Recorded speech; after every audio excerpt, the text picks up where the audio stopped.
We've done a lot of videos about dogs that pull away on the leash, but not all dogs pull on the leash, but it doesn't mean there's not frustrations when we walk. The three most common I see, and there's quick fixes for them lots of times, are dogs that are stoppers. What are stoppers? They're dogs that just stop walking. They balk, they freeze, they may lie down, they may sit, but they're not moving forward. There's hoppers, those dogs that walk so nicely on a leash till they see the squirrel or that dog, and now they're hopping all out of the place, just crazy. Or there's chompers. Thorpe was a chomper, you admit it. He loved to grab that leash, and many dogs do, and it's really frustrating when we're trying to walk and the dogs are trying to play a game of tug. In this video, I'm going to show you some quick fixes to those three annoying habits and how you can apply them to your dog training. I'm Instructor Carol, this is Thorpe. Welcome back to McCann Dogs. I'm here with Shady, who's a little Bichon mix. He's a rescue, and our maintenance supervisor here at McCann's got Shady just a couple of weeks ago. So he's pretty new to the area, and Shady will sometimes balk on walks. Now, I don't think he's trying to be bad. He's never been taught with his previous owners what the expectations were, and sometimes, life is all new to him here, so he can get a little nervous, and when he's nervous, he just sort of stops. So the last thing I would want to do is correct this little guy, but I do need to be able to keep him walking and show him that walking's fun. Shady and I have moved inside because it was kind of windy out there, and I want to make sure you can hear this. Now, if you've got a stopper out there, that's what Shady sometimes does. He walks and then he just plants and he doesn't want to move. Like I said, I don't want to correct that. So I'm going to do a little walk with Shady. Let's see if he does that. Okay, buddy, are you with me? So he's going to do it right off the bat. So again, I don't want to correct. All I'm going to do is I'm going to ignore him. My back is turned. There's no pressure. I'm just going to put a little pressure line, or my leash is flat, parallel to the ground, and I'm just going to keep constant pressure. If he moves closer, I'm just keeping it constant. Yeah, good boy. Now, what a lot of people do, what a good boy, is they get food out. When the dog sits or balks, they get food and entice them. So the dogs learn, oh, when I want a treat, I just sit. Or for other dogs, a little bit of a leadership game. Look, I can stop the walk. So I don't want to pull out food and reward that behavior. So all I'm doing is that little bit of constant tension. Dogs are going to move into it. I'm just waiting it out. I'm going to be patient. I don't need to I just will wait them out. They will all move, because it's just kind of boring sitting there. Yeah, good man. And you can see right away his tail's going. Now, what I will do, he's a new little guy. Yes, now I'm going to start, because he's walking nicely, now I can reward. Teach him that a walk is a good thing. A walk is a good thing. Yeah, good boy. You're brilliant. You are so smart. And I'm going to reward him right up at my side. So this is a nice, safe zone. And it's fun to walk with me. Right, buddy? Ready? Oh, good boy. So I'm going to help him be right. But if he yeah, good boy. If he balks, just that, yay, what a good man. Now you're jogging. Good work, buddy. Now, Shady responded pretty darn fast. Some dogs, especially if you've been pulling out a treat and bribing them when they've stopped, if they've been rewarded for it, they may keep it up. So don't feel it's not working. You may need to hold that leash for 3 minutes or more. Don't start tugging on it, because if we start tugging, then they'll resist more. So it's just that constant tension. Resist the urge to say something. Make sure your leash is parallel to the ground. If you're not, because it really tells my dog, yes, they move into that good boy. They move into that little bit of tension. So if it's pointing upwards, Shady's not going to suddenly jump into my arms. That tension needs to be, yes, you are brilliant, buddy. So that tension needs to be in the direction you need them to move. So that is critical, leash parallel to the ground. Second thing, constant tension, no jerking. Don't give up and then suddenly do that. Don't add energy, not getting mad at the dog or turning it into a game for them, because that energy of let's go, get going, come on, we gotta go, that's gonna feed the dogs. If they're nervous, they're gonna freeze. If they're playing a little game, oh great, I've got some energy going now. So you wanna be very calm. Now you may also have a dog that only does it at a certain point. Maybe they don't wanna leave the park, or maybe they just don't wanna leave their driveway because they're a little soft and they're not sure. So same technique works. Now, some of you are gonna have this as a magic fix. You're gonna do it twice when your dog's on a walk, and once they realize you're not pulling out the goods anymore, you may find you never need to do it again and they're not gonna balk. If you've got a dog that's a little nervous, that tends to freeze like Shady does, you may need to do it more. But I'm not gonna take Shady out to really busy places either.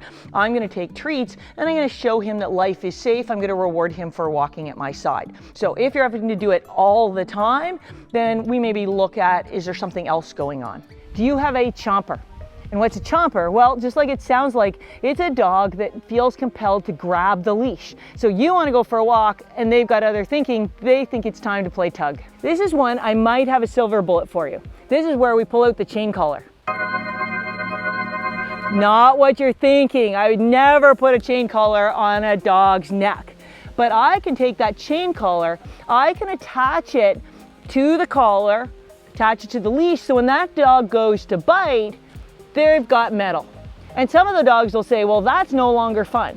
But I warn you, some of the dogs are gonna say, oh, thank you, that's even more exciting. But for some dogs, that's gonna end your problem. If that doesn't work, we can also try a couple of games. So I'm gonna sit my dog, so it's a little bit artificial. I'm gonna see, to begin with, he can know I have treats. I'm just gonna, yes, and reward. Nice, easy wins. Yes, and reward. And he says, no, I'm more interested in those treats. Yes, now as he gets better at this, maybe my treats aren't there, and maybe I'm giving it a little tougher one. You know, eventually I might even, yes, and I can, yes, and reward that. Go ahead, boy, either with toy or food. Then I'm gonna be able to use this on walks. He's played this game so many times saying, I don't want to grab that leash. So now before I go for my walk, I'm gonna play that game. So he's thinking, I don't wanna grab the leash. I'm gonna walk along. I might even take a couple of treats and start to reward him so he's not thinking about that leash. Maybe I go 50 feet and we play that little game again. Maybe I start to play it with a little bit of motion. Yes, and I can reward. I could even reward him by then telling him, okay, you can grab that leash and we can have a tug.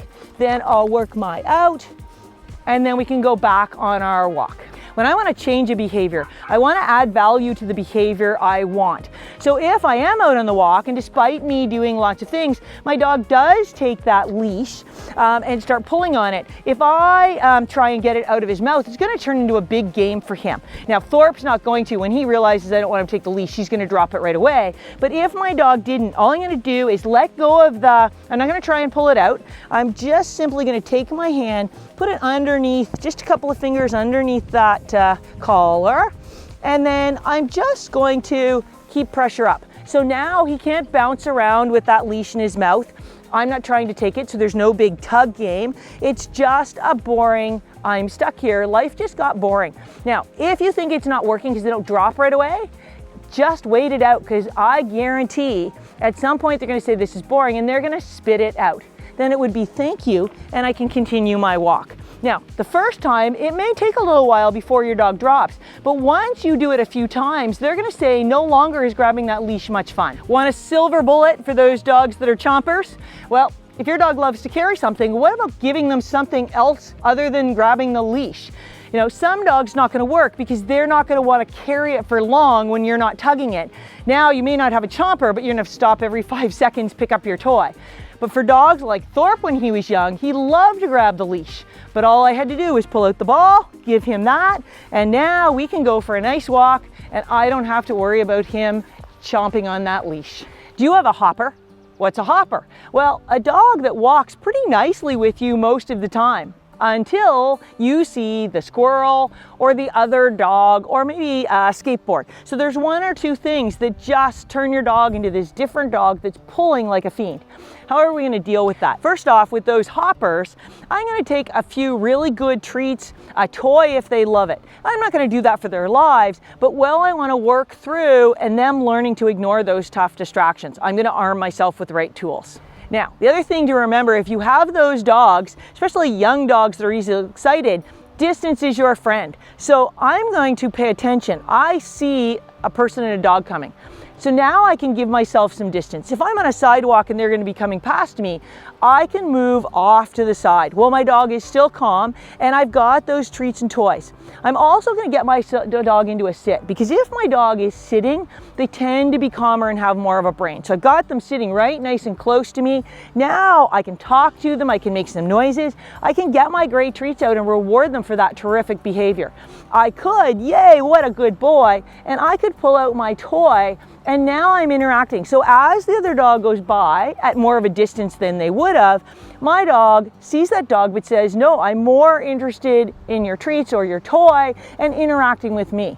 And you know what? Pretty soon, my dog's gonna say, I don't care about those dogs. The other thing is, for those hoppers, I'm not going to let them interact with those dogs on leash, because if I start out my walk and yeah, our dogs can meet, my dog goes over there, it's so exciting. So I'm suddenly not so interesting. That dog's huge, my dog's all worked up.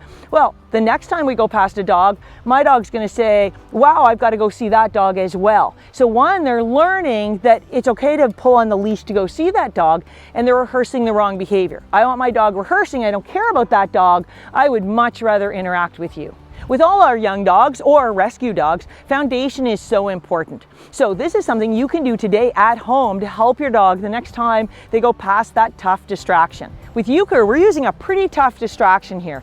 You can see that that's too much for her right now. But by rehearsing the same pass past that distraction, pretty soon she realizes it's not available. And if I ignore that, pay attention to me, she's gonna get rewarded. So pretty soon that's gonna carry over the next time she sees a tough distraction out on the street. Now, Euchre was a pretty quick study on that. Depending on your dog, you may find playing the foundation games a couple of times, building some distance and working that sit while a dog goes by, your problem solved. It's like a magic or a silver bullet. But for a lot of you, you're going to need to do a little bit more foundation work. It's so important with our young dogs. So you may need to play those foundation games for a little while, and you may need to spend several weeks or a month actually giving yourself distance, practicing ignoring those other dogs. So this technique works for people, dogs, squirrels, but if you're looking specifically at how to teach your dog to sit nicely while they're greeting someone, check out this card right here. We've given you a couple of quick fixes. However, many dogs are going to need much more foundation. So if you're interested in some more foundation training, make sure you look at the link in the description below at our Life Skills program. On that note, I'm Carol. This is Euchre. Happy training.